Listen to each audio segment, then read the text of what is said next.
Hey guys, right now we are at T-minus 1 minute for the Falcon Heavy launch, and this is extremely exciting. This is the inaugural launch, and once it takes off in just a few moments, it'll be the most powerful rocket in the world by a factor of 2. And not only that, but it's got Elon Musk's personal Tesla Roadster on top. And if you see my Tesla video, you know how much I love those. So let's hope this turns out well. Side booster ignition! Alright. Main booster ignition! 2, 1! And liftoff! Oh my god. Yeah! That's so cool! Oh yeah.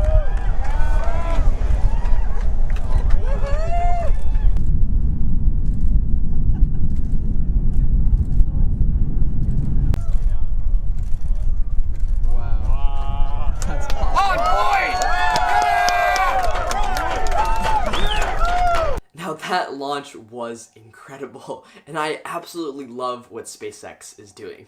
That rocket is twice as powerful as the next biggest Delta IV rocket, but only 1/3 of the cost. Now to be completely honest, I planned out this big huge monologue to do during the launch, but when it went off, I really was just speechless. I don't normally get too emotional, but that feeling I got during that launch was nothing like I had ever felt before. So in this video, I'm going to go over the basics of that launch, and if you would like me to make more videos about this rocket, and maybe how their liquid-fueled engines work, and all their other systems, then let me know in the comments down below.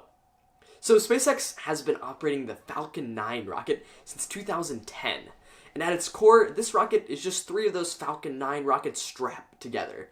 But that's a lot easier said than done.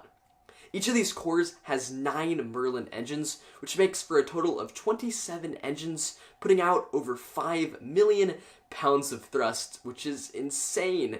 That's enough force to get 140,000 pounds of cargo into low Earth orbit, which is like the space station level, or enough thrust to get 37,000 pounds of cargo to Mars.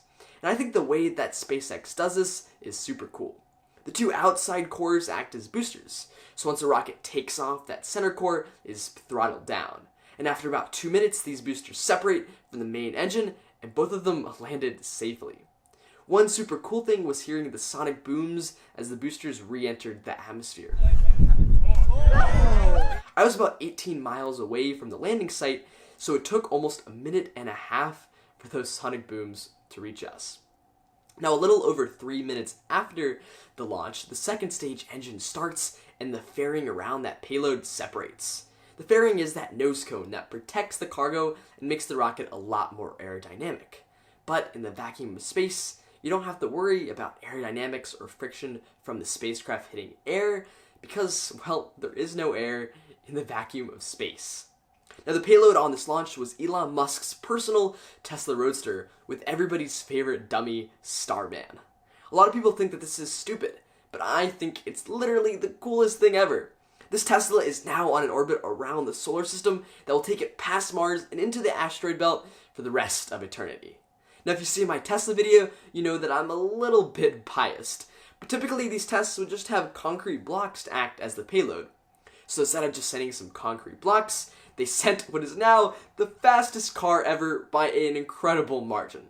Just look at the Wikipedia page. Thank you so much for watching. If you enjoyed watching this video, which is I enjoyed creating this video, which I don't think is even possible, then please leave a like or subscribe. And I want to give a special thanks to all my patrons, especially Jack Howard. Thanks.